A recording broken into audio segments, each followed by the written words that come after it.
I welcome you all my dear student. आज हम देखेंगे क्लास 6 की जो डैफोडिल्स की बुक है स्टूडेंट इंग्लिश की, उसका चैप्टर नंबर 1 की जो एक्सरसाइज है द इकोइंग ग्रीन करके एक पोएम है स्टूडेंट। उसके सारे के सारे क्वेश्चन आंसर और जो भी ग्रामर है सारा चीज़ आज इस लेक्चर में हम डिस्कस कर लेंगे बहुत ही अच्छे तरीके से, है ना। सारी चीज़ आपको बिल्कुल क्लियर हो जाने वाली है, ठीक है स्टूडेंट। तो देख लेते हैं ना। देखो क्या है रीडिंग कॉम्प्रिहेंशन में, लेट्स गो इजी फर्स्ट। सबसे पहले इजी चीज़ें कर लेते हैं। क्या क्या है, चूज द करेक्ट ऑप्शन, है ना। पहला क्वेश्चन क्या है, देखो देखो पहला ही क्वेश्चन दिया हुआ है, what gets happy when the sun rises. ऐसी कौन सी चीज़ है जो हैप्पी हो जाती है, खुश हो जाती है जब सन राइज होता है, मतलब जब सूर्य उदय होता है सुबह के टाइम। तो आपके पोयम के हिसाब से क्या है, स्काई, है ना। तो आप जैसी पोयम पढ़ेंगे तो आपको ये सारी चीज़ें पता चल जाएगी ना। पोयम की पहली लाइन में ऐसा लिखा हुआ है, तो स्काई इसका ऑप्शन आ जाएगा स्टूडेंट, सही आंसर।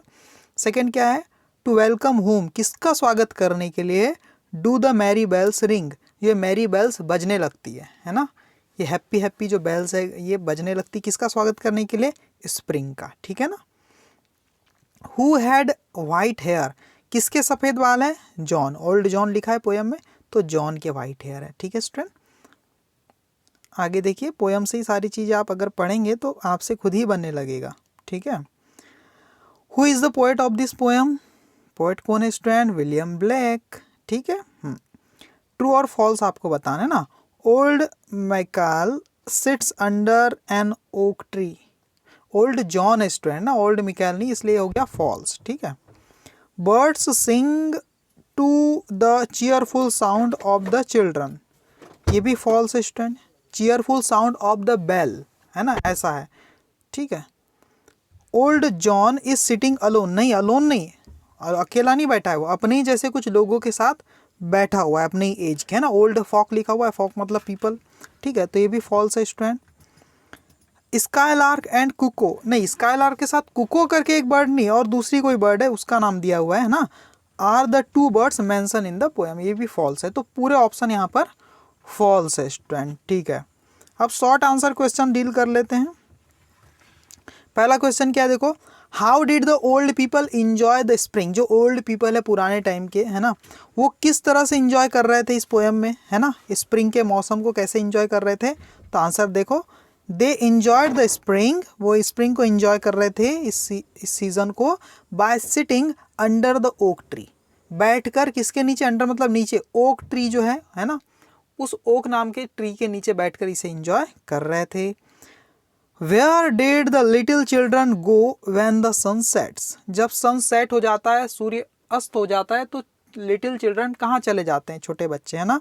आंसर लिखा है, द लिटिल चिल्ड्रन वेंट, कहाँ चले जाते थे, to the laps of their mothers sisters and brothers, laps मतलब गोद, गोद में चले जाते थे अपने मम्मी के, अपने बहनों के, अपने भाइयों के, है ना। सही है, आगे देखो, how did the older people feel upon seeing the children play, old people क्या फील कर रहे हैं जब वो देख रहे हैं कि जो बच्चे हैं वो खेल रहे हैं, इस चीज़ को देख के क्या फील कर रहे हैं वो।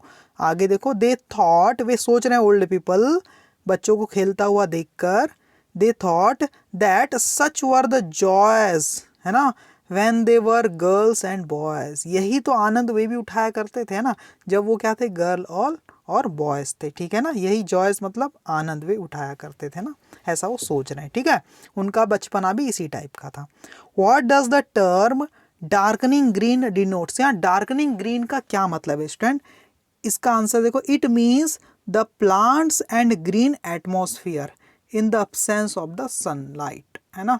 इसका मतलब है प्लांट्स और जो ग्रीन एटमोसफियर है वो किस समय, in the absence of sunlight, sunlight की अनुपस्थिति में इस मौसम को बोला डार्कनिंग ग्रीन, मतलब अंधेरे से भरी हुई हरियाली, ठीक है। आगे देखो, लॉन्ग आंसर क्वेश्चन देख लेते student. Write down a few lines from the poem which show how nature celebrates the one set of spring, one set का मतलब होता है शुरुआत, है ना, बिगनिंग, वन सेट मतलब बिगनिंग। तो आपको क्या करना है, कुछ लाइनें लिखना है पोएम की, जिससे पता चले कि ये जो नेचर है ये किस तरह से क्या कर रहा है, सेलिब्रेट कर रहा है इस one set of spring, spring की शुरुआत को, है ना, कैसे सेलिब्रेट कर रहा है। तो कैसे कर रहा है, द सन डज अराइज, ये पोएम की कुछ लाइनें लिखना है, and make happy the skies, the merry bells rings to welcome the spring. इतनी पोएम आपको लिख देनी है। यही लाइनें क्या कर रही है, शो कर रही है चीज।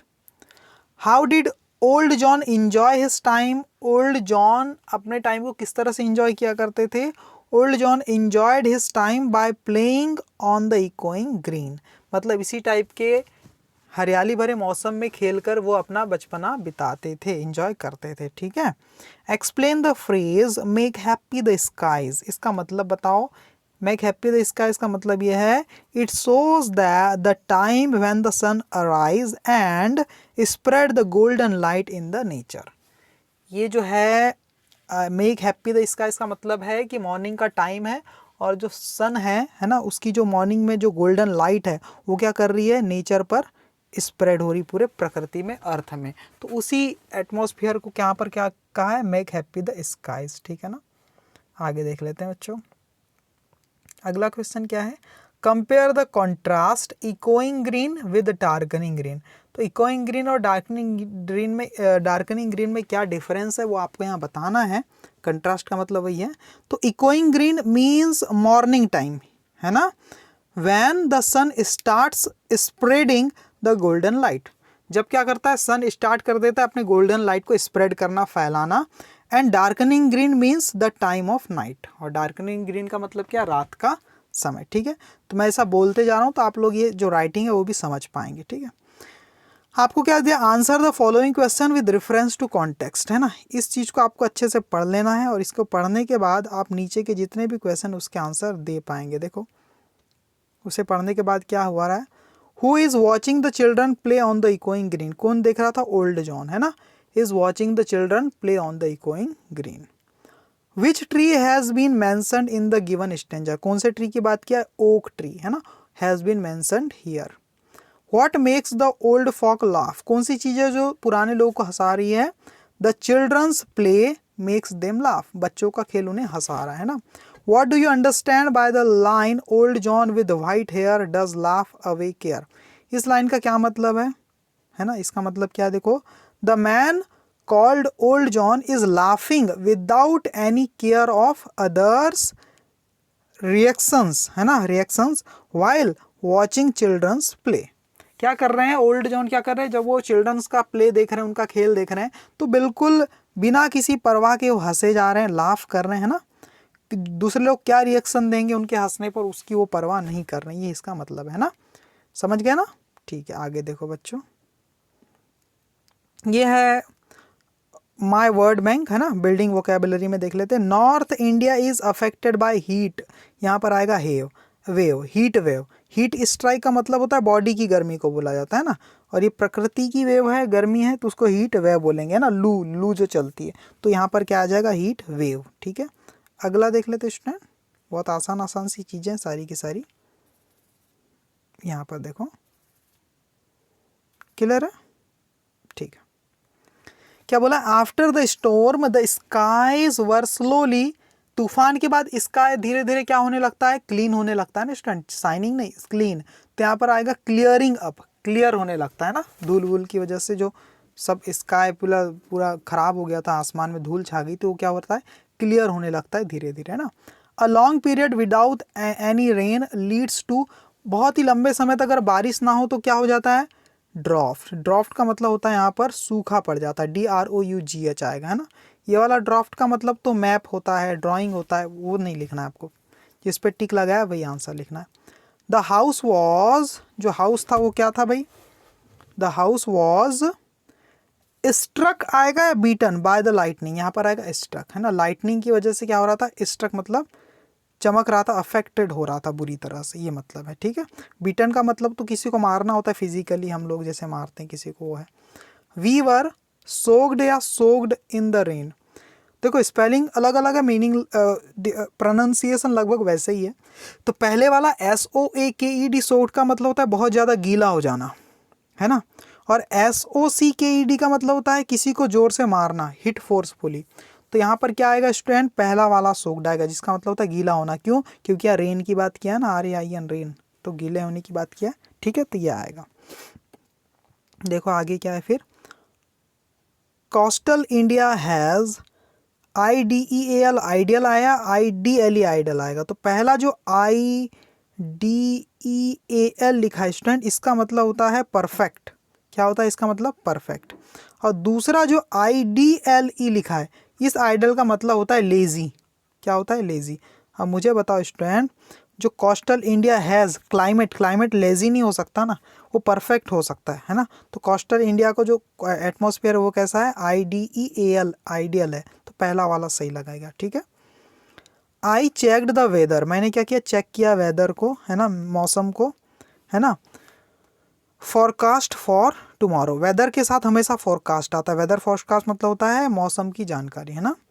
तो फॉर रन नहीं आएगा, फॉरकास्ट आएगा। वेदर के साथ हमेशा फॉरकास्ट ही लगता है, ठीक है। इट इज़ फ्रीजिंग या फ्रोजन कोल्ड आउटसाइड। कोल्ड मतलब होता है ठंड, है ना। ये क्या है?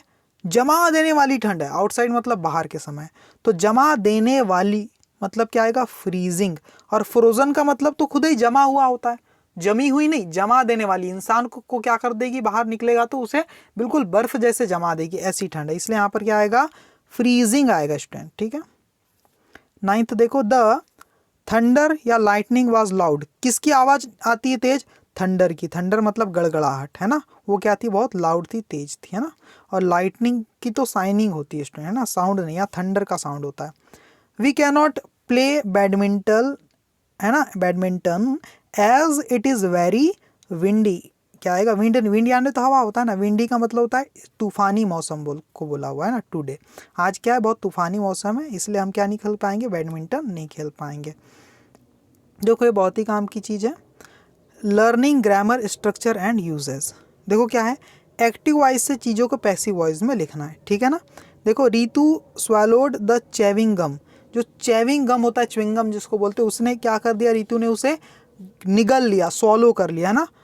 तो इसको ऐसा भी तो बोल सकते हैं ना, the chewing gum was swallowed by Ritu. ये दूसरा तरीका कहने का, ठीक है ना। तो ये दूसरा तरीका को क्या बोलते हैं? Passive voice. और पैसिव वॉइस में हमेशा हम देखते हैं कि इज, एम, आर, वॉज, वर के बाद वर्ब की थर्ड फॉर्म आती है, ठीक है। ये चीज़ मैं आपको बता देता हूँ। और जितने भी यहाँ पर एक क्वेश्चन दिए हुए हैं, सारे के मैंने आंसर लिख के रख दिए हैं बाजू में। देखो ये आपको दिख पा रहे हैं आंसर, ठीक है। इसका एक बार स्क्रीनशॉट ले लीजिए बच्चों इस चीज़ का, ठीक है। ये सारे इसके आंसर मैंने लिख दिए हैं। पहला क्वेश्चन क्या है? देखो क्या बोला है? We require a smart, intelligent and hard working person for this project, for this post. तो इसको पैसिव वॉइस में चेंज करेंगे तो क्या लिख लेंगे? जो ऑब्जेक्ट है उसको सब्जेक्ट बना लेंगे, है ना। देखो, वी यहाँ सब्जेक्ट है, ये वर्ब है और ये ऑब्जेक्ट है। तो ऑब्जेक्ट को क्या बनाना है? सब्जेक्ट बना लेना है। तो क्या लिखेंगे? अ smart, intelligent and hard working person, है ना, इज रिक्वायर्ड, है ना, for this post by us. या बाय अस पहले भी लिख सकते हो। तो देखो इसका आंसर मैंने क्या लिखा हुआ है, देख लेते हैं स्टूडेंट।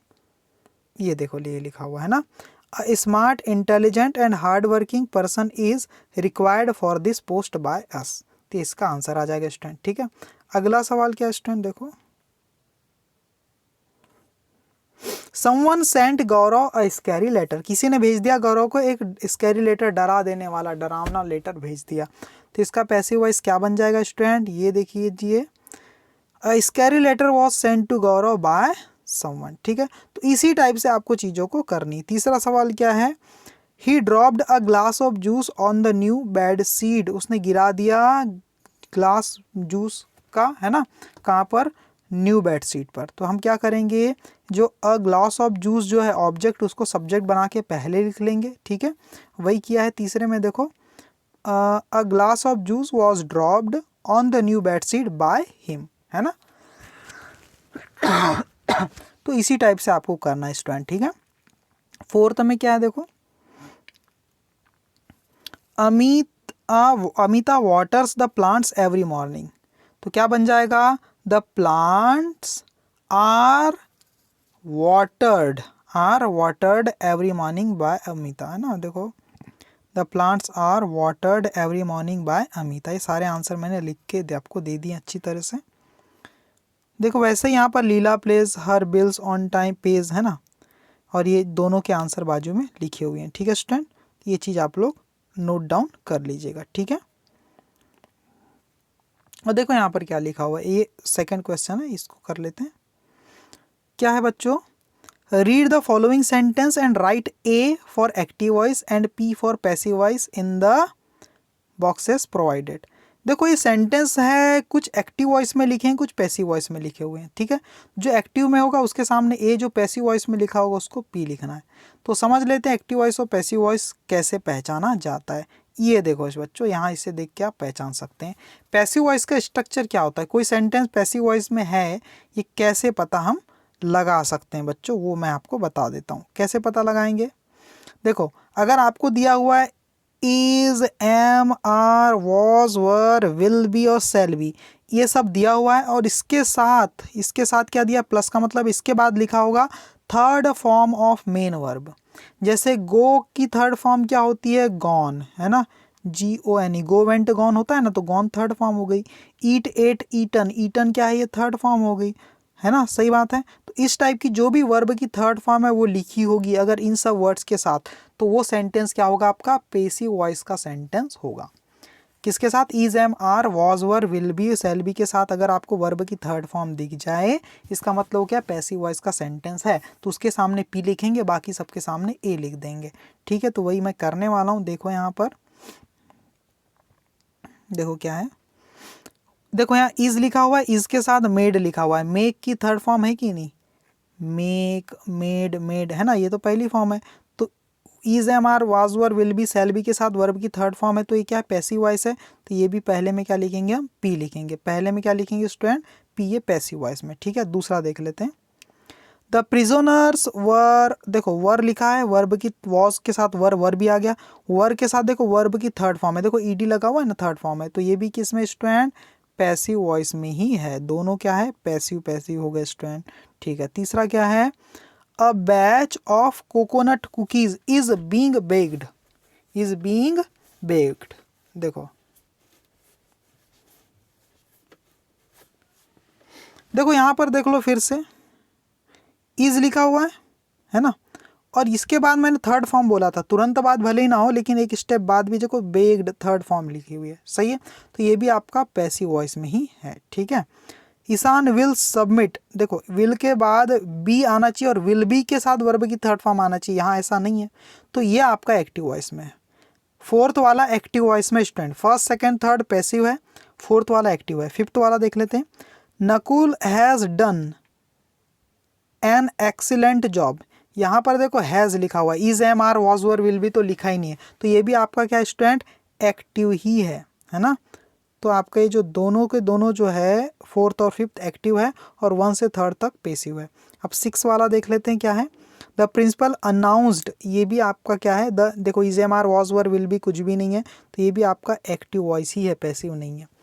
इसको देख लेते हैं, the food is being served, देखो इज के साथ वर्ब की थर्ड फॉर्म आ गई सर्व्ड, तो ये आपका पैसिव वॉइस है। तो बता दिया मैंने पैसिव क्या क्या है, कुछ नहीं स्टूडेंट, एक्टिव आपके तीन ही सेंटेंस है, ये तीन, और बाकी सब पैसिव है, ठीक है। तो एक्सरसाइज आपकी ख़त्म हो गई स्टूडेंट। आपको लेक्चर पसंद आया होगा तो मुझे ज़रूर कमेंट करके बताइएगा, ठीक है।